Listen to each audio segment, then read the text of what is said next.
Tutaq ki, trade etdiniz, gəlir əldə etdiniz və çıxarmaq lazımdır. Balans yerinə klikləyirsiniz, ortadakı işarə dollar işarəsinə klikləyirsiniz. Birinci xana mütləq tezər USDT Tron 20 olmalıdır. Çıxarış etmək istədiyiniz məbləği qeyd edirsiniz. Mən hamısını çıxarış edirəm, 201 AZN. Üçüncü xanaya ünvan qeyd etməliyik. Bunun üçün gedirik Binance-a. Burada Assets, Add Funds, yəni əlavə et, On-Chain Deposit.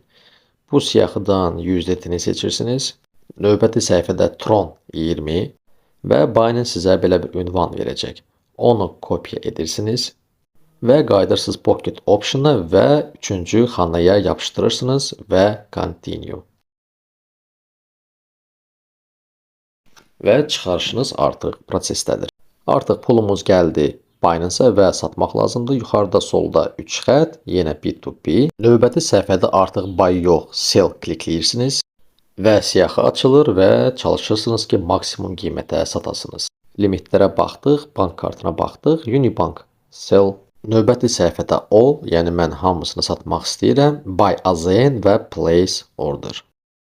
Daxil olursunuz bankınıza, əmin olursunuz ki, məbləğ gəlib. Binance-da payment received qeyd edirsiniz və bu pəncərədə ikincisini basırsınız və confirm release. Növbəti səhifədə e-maila gələn kodu qeyd etdiniz, submit və bu qədər depozit etdiniz, gəlir əldə etdiniz, pul kartınızda. Sağ olun.